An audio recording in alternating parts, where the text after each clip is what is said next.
Mehdi, great to have you here. First of all, your take on this new row, because by and large, Barack Obama, keeps his peace, doesn't jump out, isn't very vocal on social media, but this has really got under his skin. Yeah, I was surprised, Andrew, and thanks for having me, to see the Obama spokesman put out the statement yesterday. With Trump, it's always a problem, right? You can't respond to every crazy thing that he says, and he says a lot of crazy things, a lot of authoritarian things, a lot of racist things, a lot of insane things. But obviously this bothered Obama. He's being accused of treason. They're using the intelligence community to do it. Tulsi Gabbard is a willing enabler. She's the director of national intelligence. She's a former Democratic congresswoman who defected to the Republican Party, to Trump and MAGA. She got in trouble earlier this year because she said Iran wasn't building a nuclear weapon, undermining Trump's attack on Iran, and Trump threw her under the bus. This is her attempt, in my view, to claw back credibility within Trump world and MAGA. She's giving him this on a plate, as you say, at a time when he's under a lot of pressure from his own base about Jeffrey Epstein. So what does he do? What does he give the base? He gives them the red meat they love. Obama, Clinton, emails, treason. They love all this stuff. And it's not based on anything substantive. The Washington Post did a very good deep dive into what she's claiming about Obama having covered up real intelligence about Russia and having exaggerated Russia's involvement in hacking the DNC and other aspects of the 2016 election. But 4 inquiries were done, Andrew, including under the Trump first term, all of which came to the agreement that Russia did have a role in meddling in the 2016 election. So it's just old stuff. Trump is a master of bringing about the old hits for his crowd. Deflection, distraction. Just listening to you there, Mehdi, recount the events of a couple of days was exhausting. I mean, you are now living with this. You've made yourself one of the key sort of Trump critics and inquisitors of Trump land. Is it totally exhausting, or are you just enjoying every minute of it? I know you're not a man to run away. You like an argument. It is. I do like an argument, and I just did a big debate with a bunch of Trump supporters that went viral. But I'll tell you this, it is exhausting. It is mentally and emotionally exhausting, both as a journalist, as an immigrant, as a Muslim. Like, I wear a lot of hats that the MAGA base and Trump folks don't like. And it is very exhausting. I'm bringing up 2 children in the United States. In this country right now, we are 6 months into Trump's second term. Ask anyone here, supporter or critic, it feels like 6 years of Trump. That's how much he's thrown, to quote Steve Bannon, he's flooded the zone with excrement, I think was the phrase, I'll use politely phrase, that Bannon used a few years ago. That's what he does every day. It's a new shiny object for people to chase after, something controversial, something illegal, something racist, something just completely insane.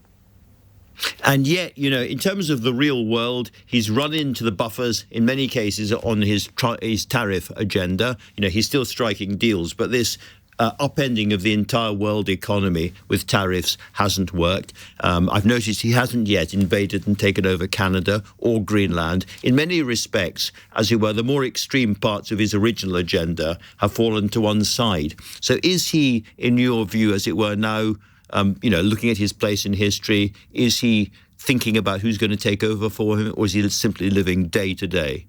No, Donald Trump lives day to day. I mean, people around him are surely strategizing, the Stephen Millers, the Steve Bannons. In fact, Steve Bannon has talked openly about trying to find a way for him to serve a 3rd term, which would be unconstitutional under the 22nd Amendment. Trump himself has kind of toyed with it and played with that idea. He loves to kind of troll people. He said he's not ruling it out. So in that sense, legacy-wise, Trump wants to stay on the scene. But right now, it's a survival game for him. This is the first, just to make it clear to your listeners and viewers in the UK, this is the first Trump scandal in 10 years. I've been following this man since he came down the escalator in 2015 and declared his candidacy for president. This is the first scandal, Andrew, the Epstein scandal, which is being led by his own base. This is not Democrats, leftists, liberals. Yeah.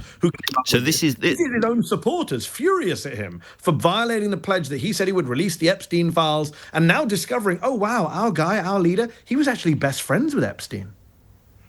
And you can see, sort of watching and listening to Trump at the moment, that he himself is unsettled and unnerved a bit by this Epstein stuff. He keeps referring to how stupid it is and how irritating it is. You can tell that he doesn't enjoy any second of it. Let me ask you, however, Mehdi, about the other side. Let me ask you about the Democrats, because over here we hear absolutely nothing about them, really. It's as if they had all gone to sleep or been euthanized as a party. There are people out there, the new guy in New York, AOC and others, but by and large, we hear nothing. What's your prognosis?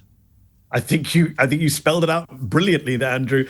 You hear nothing in the UK. Well, I'll tell you what, you hear nothing in the US too. They are silent. The leadership is failing miserably. The Democratic base is in uproar against its own leadership. The polls show anywhere between 60% and 80% of Democrats want a change of leadership in their party. They're not happy with the Senate Minority Leader, Chuck Schumer. They're not happy with the House Democratic Leader, Hakeem Jeffries. They're not happy with a lot of these mainstream Democrats who've just rolled over for Trump, who have stayed silent, stayed on the sidelines, haven't really taken the fight to Trump. When the New York mayoral candidate, who you mentioned, Zohran Mamdani, who won the New York mayoral primary, this 32-year-old Muslim immigrant who's won this candidacy, Democratic Socialist, Andrew, running for mayor. They haven't even endorsed him. He won by a landslide, and the party leadership has refused to endorse their own candidate in New York, which has enraged even centrist Democrats who are saying, what is going on here?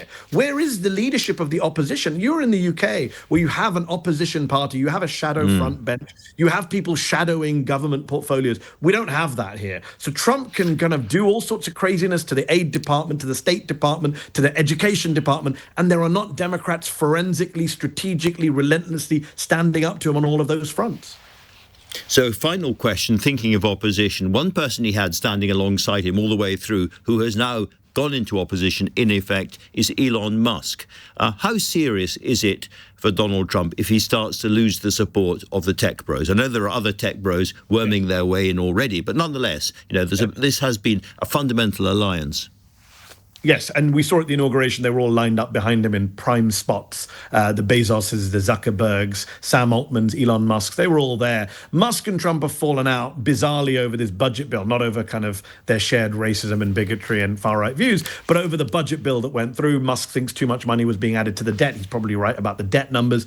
He's claimed he's going to fund an America third party, which would be nonsensical. Andrew, you know better than me. It cannot work in the two-party system in the United States with the Electoral College to have a third party. Look, if he does, Musk start funding candidates against Republicans in key swing seats, that would be a problem. But I don't think he'll do it because Trump has already threatened to take away his government contracts. And the one thing we know about Elon Musk is put aside ideology, put aside his Twitter freakouts. He wants his money, and he's not going to do anything to threaten.